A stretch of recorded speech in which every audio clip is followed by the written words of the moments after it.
इस वीडियो में लिखना कम समझना ज़्यादा है। थियरी 10% और अंडरस्टैंडिंग 100%। जीव जगत जीव जगत एक अपने आप में बहुत ही बड़ा टॉपिक है, लेकिन ये चैप्टर बहुत छोटा है और इस चैप्टर को और भी छोटा करते हुए कंप्लीट करेंगे सिर्फ और सिर्फ 2 लेक्चर में। So this is beauty, welcome back to your channel my plus academy में। तो छोड़ छाड़ कर सारा अपना गम और प्यार खो जाओ इस वीडियो में बिंदास। तो चलो स्टार्ट करते विदाउट वेस्टिंग टाइम। जैव विविधता, नाम से पता चल रहा है जीवों के बीच में विविधता, यानी कि जीवों के बीच में जो विविधता हम देखते हैं उसे ही कहेंगे जैव विविधता। अब कैसी विविधता देखते हैं? देखो, आप जहाँ बैठे हो ना, वहाँ पर ना जाने कितने प्रकार की जीव प्रेजेंट है, लेकिन आप उन्हें देख नहीं पा रहे हो क्योंकि वो बहुत ही सूक्ष्म प्रकृति की होती हैं। जैसे कि बैक्टीरिया, एक चुटकी भर मिट्टी में ना जाने कितने प्रकार के बैक्टीरिया, लगभग सैकड़ों प्रकार की बैक्टीरिया होती हैं। सैकड़ों नहीं, सैकड़ों प्रकार के बैक्टीरिया। तो वो सब क्या है? जैव विविधता है। अगर आप बात करो जैसे कि पक्षियाँ, पालतू जानवर, ये सब क्या है? एक जैव विविधता का लक्षण है। और अगर हम जाते हैं जंगल इलाका में तो वहाँ पे विविध प्रकार के जानवर मिलते हैं, उनमें भी क्या मिलेगा? जैव विविधता देखने को मिलता है। ठीक है ना? तो देखो, पृथ्वी पर मौजूद जीवों की संख्या और प्रकार, बेसिकली संख्या और प्रकार के आधार पर हम लोग कहते हैं कि जैव विविधता कैसा है। हमारे पृथ्वी पर जीवों की स्पीसीज कितनी है? हमारे पृथ्वी पर जीवों की स्पीसीज की संख्या कितनी है? तो कम से कम तो ये है 1.7 टू 1.8 मिलियन, 18 लाख तक जीवों की जातियां प्रेजेंट है हमारे पृथ्वी पर। तो ये था जैव विविधता। अब बात करें वर्गीकरण की, तो वर्गीकरण ये अपने आप में एक बहुत ही इम्पॉर्टेंट टॉपिक है। अगर हम बात करें कि इस चैप्टर से अगर कोई क्वेश्चन आएगा तो वो किस टॉपिक से आएगा, तो यहाँ से ये 100% है कि यहाँ से क्वेश्चन आता ही आता है। क्वेश्चन कैसे पूछता है? वर्गीकरण से क्वेश्चन पूछेगा कि वर्गीकरण क्या है, वर्गीकरण करने की क्या क्या प्रक्रियाएं हैं और वर्गीकरण कैसे कर सकते हैं किसी भी एक जीव का। तो देखो, हम वर्गीकरण के बारे में नीचे डिटेल में पढ़ेंगे, लेकिन यहाँ पे शॉर्ट में लिखा है तो हम समझ लेते हैं कुछ। तो वह प्रक्रिया जिसमें कुछ सरलता से दृश्य गुणों का आधार पर अलग अलग वर्गों में वर्गीकृत करते हैं, यानी कि वह प्रक्रिया जिसमें हम कुछ सरलता से किसी भी जीव को अलग अलग भागों में बांट देते हैं, तो वो क्या होता है? वर्गीकरण होता है। मतलब सपोज दैट कि किसी जीव के पास 4 पैर है और किसी के पास 2 है, तो वो उनको अलग और इनको अलग रख दिया जाएगा। किसी के पास पंख है और किसी के पास पंख नहीं है, तो वो उनको अलग, और जिसके पास पंख नहीं है उसको अलग रख दिया जाता है। तो ये क्या होता है? वर्गीकरण होता है। वर्गीकरण के बारे में डिटेल अध्ययन करेंगे हम लोग नीचे, लेकिन अभी सिर्फ शॉर्ट में। ठीक है, अभी बात करें वर्गी की, यानी कि टेक्सोनॉमी क्या होता है। सबसे पहली बात कि टेक्सोनॉमी क्या है, तो ये ग्रीक वर्ड से लिया गया है। देखो, बच्चे क्या करते हैं कि उनको आता सब कुछ है लेकिन वो लिख पाते नहीं है अच्छे से, वो गलत तरीके से लिखते हैं, इसकी वजह से उनका जो मार्क्स होता है वो अच्छे से नहीं मिल पाता है। ये ग्रीक वर्ड जो है आप लोग लिखोगे, लेकिन एकदम जाके नीचे कहीं बीच में लिख दोगे तो एग्जामिनर इसे अच्छे से नहीं देख पाता है। तो आप लोग जो इम्पोर्टेंट टॉपिक है उसको पहले लिखो और बीच में कुछ भी लिखो, नहीं मैटर करता है उतना। तो जब भी पूछेगा वर्गीकी किसे कहते हैं, सबसे पहला टॉपिक रहना चाहिए आपका कि एक ये वर्गीकी एक ग्रीक वर्ड होता है, यानी कि ग्रीक शब्द है। वर्गीकी ग्रीक भाषा से लिया गया है, ग्रीक शब्द से लिया गया, यानी टेक्सोनॉमी। तो वह प्रक्रिया जिसमें जीवों को गुणों के आधार पर अलग अलग टेक्सा में वर्गीकृत करते हैं उसे वर्गीकी कहते हैं। जैसे कि जाति, किसी भी जीव का जाति अलग होता है, वंश अलग होता है, क्लास अलग होता है, उसका किंगडम अलग होता है। तो ये सब क्या टेक्सा होता है। किसी भी जीव को अलग अलग टेक्सा में रखना ही क्या कहलाता है? टेक्सोनॉमी, यानी कि वर्गीकी कहलाता है। तो ये टेक्सोनॉमी वर्ड किसने दिया है? टेक्सोनॉमी शब्द किसने दिया है और इसके फादर कौन है? तो इसके फादर है कौन? कार्लस लिनियस जी हैं। टेक्सोनॉमी के फादर कौन है? कार्लस लिनियस जी। ये बहुत ही इंपॉर्टेंट है, ये हमेशा पूछता है, ये एमसीक्यू में पूछ सकता है कि टेक्सोनॉमी के फादर कौन है, यानी कि वर्गीकी के फादर कौन है? तो कार्लस लिनियस जी हैं। ठीक है। और टेक्सोनॉमी टर्म किसने दिया था? वो है एपी डी कैंडेलो। ये याद करना उतना इम्पोर्टेंट नहीं है, अगर आप याद करो तो ठीक है, लेकिन नहीं याद करो तो ये जरूर याद करो कि कार्लोस लिनियस जी कौन है, फादर है टेक्सोनॉमी के। वर्गीकरण पद्धति यानी कि सिस्टमैटिक्स किसे कहते हैं? वर्गीकरण पद्धति यानी कि सिस्टमैटिक्स किसे कहते हैं? सबसे पहली बात कि भी एक लैटिन वर्ड है, यानी कि लैटिन भाषा से लिया गया है, लैटिन शब्द से लिया गया है कौन? सिस्टमा, और सिस्टमा से बना है सिस्टमैटिक्स यानी कि वर्गीकरण पद्धति। ये किसके द्वारा दिया गया? ये भी लिनियस द्वारा ही दिया गया है। क्या? वर्गीकरण पद्धति। और लिनियस द्वारा एक बुक लिखा गया जिसका नाम है सिस्टमा नेचुरी। ये बुक का टाइटल है सिस्टमा नेचुरी। इन्होंने एक बुक लिखा और जिसमें वर्गीकरण पद्धति के बारे में सब कुछ इन्होंने बताया। ठीक है, अभी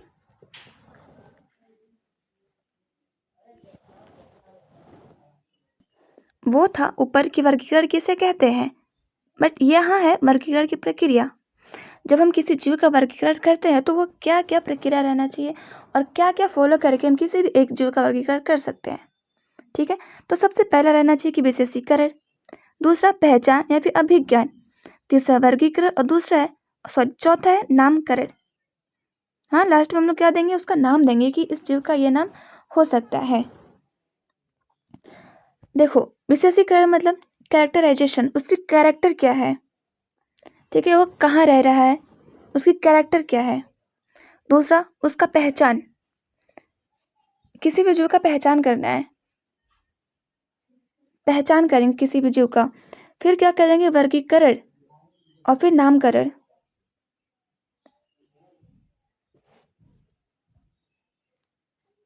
तो ये है स्तनधारी यानी कि मैमिलिया। ये एक वर्ग होता है, क्लास है। क्या है? मैमिलिया क्या एक क्लास होता है। उसमें कौन आता है? जो बच्चों को दूध पिलाते हैं उन्हें क्या कहते हैं? स्तनधारी कहते हैं।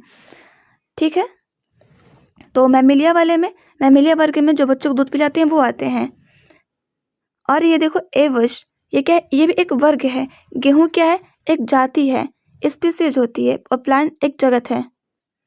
हाँ, जगत सिर्फ दो ही है, एक प्लांट होता है और एक होता है एनिमिलिया, यानी कि जिसमें प्लांट रहते हैं उसे प्लांट ही कहते हैं और जिसमें एनिमल्स रहते हैं उसे एनिमिलिया कहते हैं। अब इन दोनों जगत के अंदर सब कुछ आता है। एनिमल्स किंगडम के अंदर जो एनिमल्स होते हैं वो आते हैं, प्लांट्स किंगडम के अंदर जो प्लांट्स होते हैं वो आते हैं।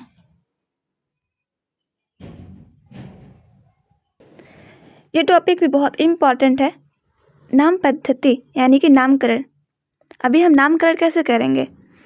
हाँ, कोई भी हम एनिमल्स को ढूंढ लिए, उनका वर्गीकरण कर लिए, उनका पहचान कर लिए, उनका कैरेक्टराइजेशंस कर लिए, और जब बात आता है नामकरण करने की तो उसका नामकरण कैसे करेंगे हम लोग।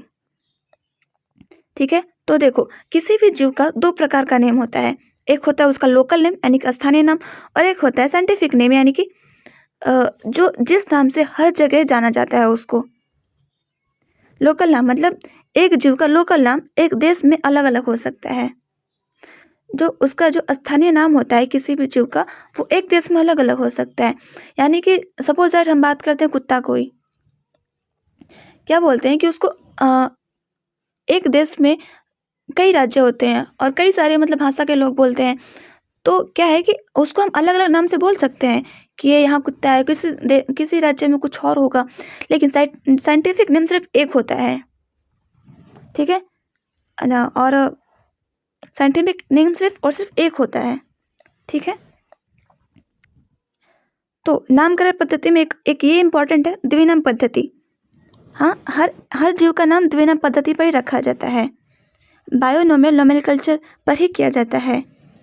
और ये किसने दिया था? कार्लोस लिनियस जी ने दिया था। ये इंपॉर्टेंट है, याद रखो कि द्विनाम पद्धति किसने दिया था? तो कार्लोस लिनियस जी ने ही दिया था। द्विनाम पद्धति में क्या होता है कि नाम दो शब्दों से मिलकर बने होते हैं। द्विनाम पद्धति में नाम कितने शब्दों से? दो शब्दों से सिर्फ मिलकर बने होते हैं।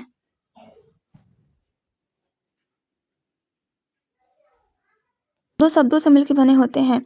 पहला शब्द जो होता है वो होता है जीनस, और दूसरा शब्द जो होता है वो होता है जाति यानी स्पीसीज।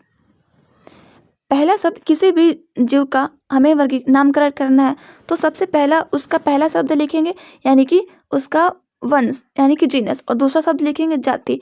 और एक इम्पॉर्टेंट बात कि जब भी हम जीनस को लिखेंगे यानी कि जब भी हम वंश को लिखेंगे तो उसका जो पहला लेटर रहेगा वो बड़ा रहेगा, और जाति में जो पहला लेटर रहता है वो छोटा रहता है। देखिए स्मॉल लेटर से शुरू होता है। यह है मैंगीफेरा इंडिका यानी कि आम का नाम होता है। आम का साइंटिफिक नेम है मैंगीफेरा इंडिका। ओके, देखो पहला शब्द शुरुआत में कैपिटल लेटर से के साथ लिखा जाता है, और दूसरा शब्द यानी कि जो स्पीसीज जाति है उसका स्मॉल लेटर से शुरू होता है। मनुष्य का साइंटिफिक नेम है, मनुष्य का साइंटिफिक नेम है होमो सैपियंस। तो देखो पहला लेटर बड़ा है, एच बड़ा है, और एस क्या है, छोटा। एस छोटा रहना चाहिए। तो ये स्पीसीज यानी कि जाति, और ये जीनस यानी कि वंश होता है। ठीक है, द्विनाम पद्धति होता है, उसमें क्या करते हैं कि लेखा का नाम भी लिखते हैं। कैसे लिखते हैं, आ जाओ देखते हैं। जाति संकेत के बाद लिखा जाएगा, यानी कि जाति के बाद क्या करते हैं, लेखा का नाम भी लिखते हैं। यानी कि जिन्होंने, अगर आप किसी एनिमल्स का क्लासिफिकेशन कर रहे हो और आपने उसका नेम भी दे दिया, तो उसके नेम देने के बाद, उसका नाम देने के बाद क्या होता है कि आपका नाम लिखा जाएगा जाति के बाद, कि इससे ये पता चलता है कि हाँ आपने उसका नाम दिया है। हाँ, लेखक का नाम संक्षेप में लिखना होता है, मतलब बहुत ही छोटा लिखना होता है। और देखो अंडरलाइन तिरछे अक्षर में करते हैं। कब, जब हम इसे हाथों से लिखते हैं तब क्या करेंगे, इसको अंडरलाइन कर देंगे। हाँ, और जब इसको हम कंप्यूटर द्वारा लिखेंगे तो इसको क्या करेंगे, इटैली यानी कि तिरछा कर देते हैं। ठीक है, और जब हाथों से लिखते हैं तो मैं साइंटिफिक नेम को अंडरलाइन करते हैं हाथों से। देखो इलिनियस, ये LINN लिखा है, किसके बाद, जाति के बाद। इससे क्या पता चल रहा है कि लिनियस जी ने इस मैंगीफेरा इंडिका का नाम दिया है। ठीक है, प्रत्येक जीव को एक नाम दिया जाएगा, और वो नाम सिर्फ एक ही जीव का होगा। प्रत्येक जीव का जो नाम दिया जाता है साइंटिफिक नेम, वो एक नाम सिर्फ एक ही जीव का हो सकता है। अब दूसरा जीव पर उसका नाम, अब वो नाम दूसरा जीव को नहीं दिया जा सकता है। यही साइंटिफिक नेम का मेन कैरेक्टर है। ठीक है, ये फुल फॉर्म ICBN का और ICZN का। ICBN international code of botanical nomenclature और international code of zoological nomenclature. Okay, वर्ग की पदानुक्रम। देखो जब वर्गीकरण को एक स्टेप से नहीं बल्कि कई सारे स्टेप की प्रक्रिया में किया जाता है, तो वो क्या वर्ग की पदानुक्रम होता है। यानी कि इस वर्ग के पदानुक्रम में सिर्फ एक ही स्टेप नहीं होते हैं, बल्कि इसमें बहुत सारे स्टेप्स होते हैं। ठीक है, मतलब वर्गीकरण करने के लिए सिर्फ एक ही चीज़ को देख के वर्गीकरण नहीं कर सकते हैं, हम बहुत सी चीज़ों को देखते हैं उसके बाद वर्गीकरण करते हैं। ठीक है ना, अगर किसी भी जीव को, ठीक है, किसी भी जीव को नाम देना है तो क्या करना पड़ता है, उसकी जाति, वंश, कुल, गण, वर्ग, संघ और जगत, इन सबको लेकर ही क्या किया जाता है, उसको नाम दिया जाता है। ठीक है, ये सातों के साथ के अनिवार्य संवर्ग होते हैं, किसके, वर्ग की पदानुक्रम में। ये बहुत ही अनिवार्य होते हैं, ये सातों के सातों याद रहना बहुत ही जरूरी होता है। ठीक है, पहला क्या है, जाति है, वंश है, कुल है, फिर उसके बाद गण यानी कि ऑर्डर, वर्ग यानी क्लास, और भाग यानी कि भाग और संघ दोनों एक ही होता है, डिवीजन और फाइलम, और एक जगत, ठीक है, किंगडम जिसे कहते हैं इंग्लिश में। देखो जब हम स्पीसीज से, जब हम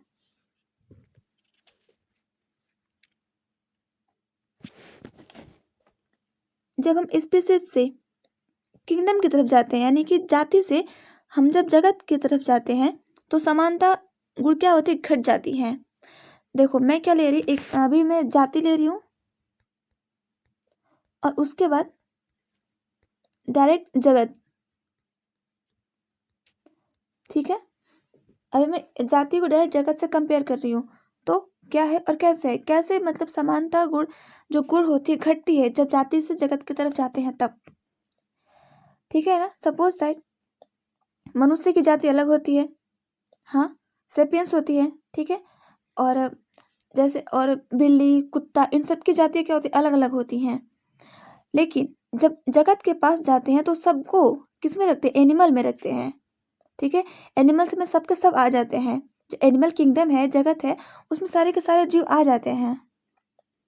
ठीक है, चाहे वो बिल्ली हो, चाहे वो कुत्ता हो, या फिर चाहे वो मनुष्य हो, कोई भी हो, वो सब के सब किस में आ जाती है? सिर्फ एक ही जाति में, एक ही जगत में आ जाते हैं। और अब जाति की बात कर रहे हैं तो इसमें क्या है, अलग अलग है। कुत्ते की जाति अलग है, मनुष्य की जाति अलग है, और बिल्ली की जाति अलग है, शेर की जाति अलग है।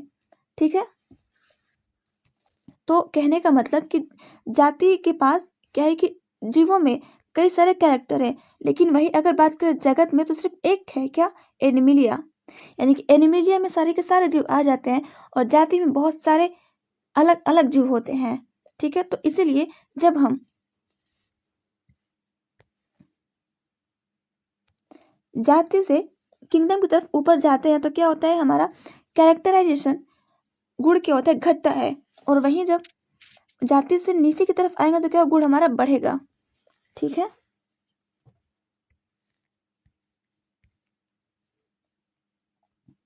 और क्या, नीचे लेवल के टेक्सा में सामान्य गुण अधिक मिलते हैं।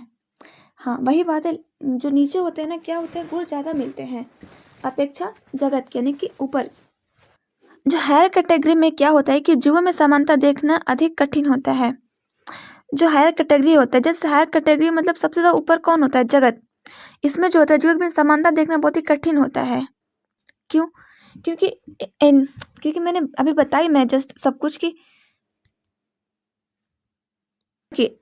एनिमिलिया जगत में ही सबको रख दिया गया है। शेर, हाँ, चीता, मनुष्य,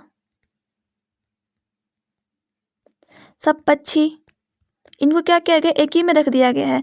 तो जब हम अध्ययन करने जाएंगे या फिर समानता देखने जाएंगे तो एनिमल किंगडम में, तो क्या होगा कि इन सबको देखना पड़ेगा, और यहाँ से निकलना बहुत ही मुश्किल हो जाता है। लेकिन अगर हम बात करें जाति में, तो जाति क्या होता है, किसी एक का जाति एक होता है, सबका जाति समान नहीं हो सकता है।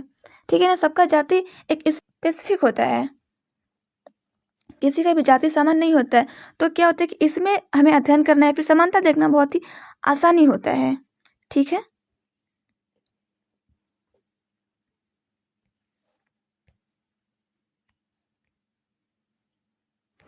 देखो, जगत यानी कि किंगडम, एनिमिलिया क्या है, एक किंगडम होता है। ठीक है, अब उसके बाद क्या आता है, संघ यानी कि फाइलम, फिर आता है क्लास यानी कि वर्ग, ऑर्डर गण, फैमिली कुल, वंश जीनस, और जाति यानी कि स्पीसीज। ठीक है, देखो एनिमल्स को क्या है कि दो भागों में डिवाइड किया गया है, एक कॉर्डेटा, एक नॉन कॉर्डेटा। कॉर्डेटा किसे कहते हैं, जिसमें नोटोकार्ड होता है, यानी कि जो रीढ़ की हड्डी होती है उन्हें कॉर्डेटा वाले में, और जिसमें नहीं होती है उन्हें नॉन कॉर्डेटा वाले में रखा गया है। तो कॉर्डेटा वाला एक है, और जो 10 फाइलम होता है उसमें नॉन कॉर्डेटा वाले होते हैं वो। ठीक है, और जो कॉर्डेटा वाले हैं उनको भी डिवाइड किया गया है, कैसे, मैमिलिया में, यानी कि जो बच्चों को दूध पिलाते हैं वो क्या होते हैं, मैमिलिया होते हैं। एबिस होते हैं, और रेप्टाइल। ठीक है, ये सब कॉर्डेटा में आते हैं। उसके बाद आता है मैमिलिया। मैमिलिया को कैसे डिवाइड किया गया, कॉर्निवोरा, ठीक है, प्राइमेटा, ये सब क्या है, मैमिलिया में आते हैं, कॉर्निवोरा। और फिर कॉर्निवोरा को डिवाइड किया गया है फैलिडी और कैनिडी में। कैनिडी में कौन आते हैं, कुत्ता आता है, हाँ, और फैलिडी में सब बिल्लियाँ वगैरह आती हैं। उसके बाद फैलिडी को डिवाइड किया गया 2 पार्ट्स में, यानी कि पैंथेरा और फ्लाइज। पैंथेरा यानी कि जो चीता वगैरह होते हैं। उसके बाद पैंथेरा में कई सारे होते हैं, Panthera leo, Panthera tigris and Panthera pardus. Okay, ये सब क्या है, ये सब वर्गीक्रम पदानुक्रम है, वर्गीकृत पदानुक्रम है। ठीक है ना,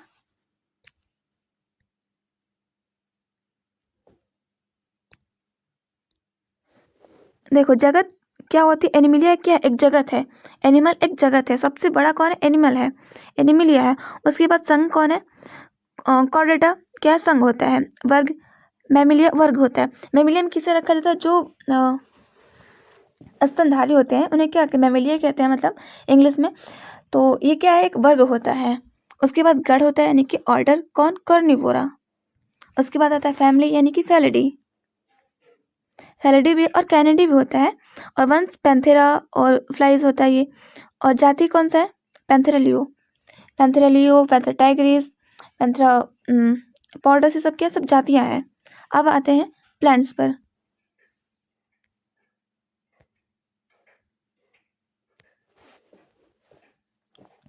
अगर हम बात करें प्लांट्स के बारे में तो देखो ये प्लांट्स है। प्लांट्स को दो भागों में बांटा गया, एक एंजियोस्पर्म, एक जिम्नोस्पर्म। एंजियोस्पर्म मतलब जिसमें फ्लावर्स आते हैं और जिम्नोस्पर्म मतलब जिसमें फ्लावर्स नहीं आते हैं।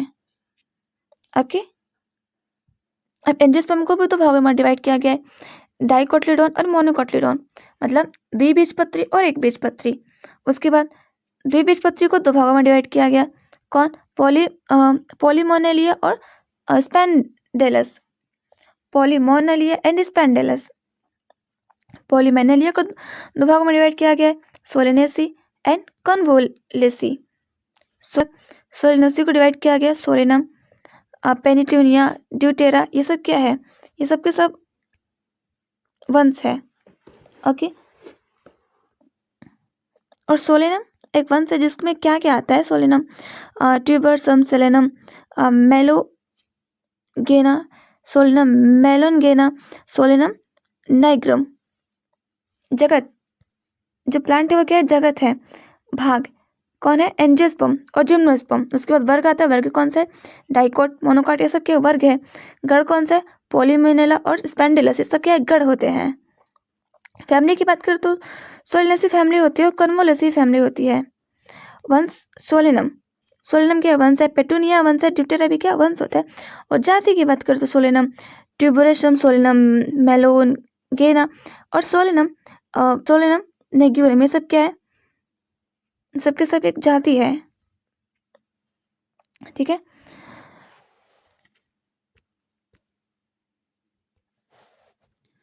तो ये थे आपके 11th के फर्स्ट चैप्टर जो कि हमने कंप्लीट कर लिया। तो इसी दौरान हम लोग कर लेते हैं इसका कुछ क्वेश्चन प्रैक्टिस। चलो आ जाओ। जीव विज्ञान की वह शाखा जिसके अंतर्गत जीवों का पहचान, नामकरण और वर्गीकरण किया जाता है वो कौन है? ऑप्शन ए वर्गीकी, ऑप्शन बी वर्गक, ऑप्शन सी वर्गीकी पदानुक्रम, option D none of these. तो आपका सही आंसर है वर्गीकी, यानी कि वर्गीकी के अंतर्गत क्या करते हैं हम? उसका पहचान, नामकरण और वर्गीकरण किया जाता है। ठीक है, क्वेश्चन नंबर 2,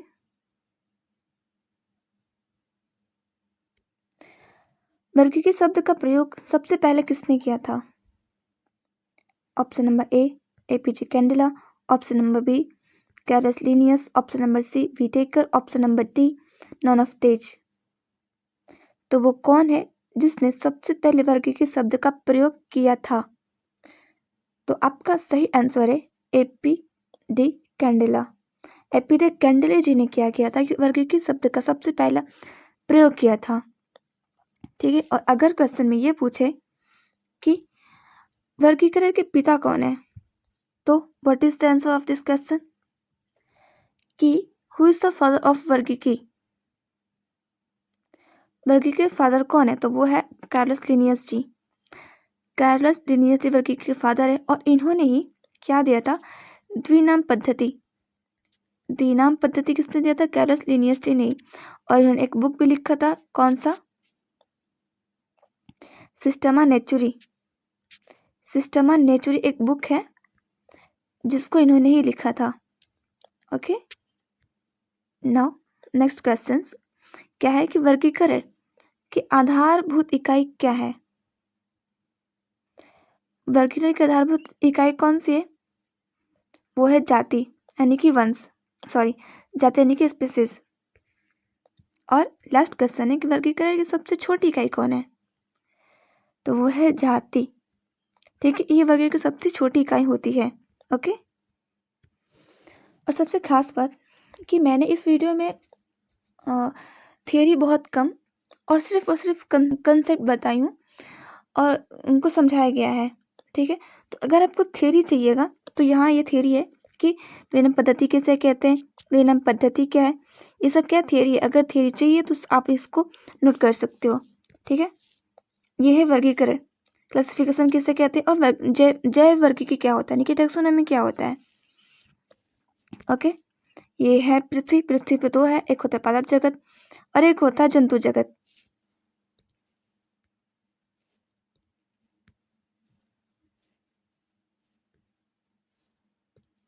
ओके, तो ये है पादप जगत के बारे में, ये है जंतु जगत के बारे में। ये सब कुछ मैं समझा चुकी हूँ। और ये है पृथ्वी, पादप जगत, जंतु जगत, वही बात है।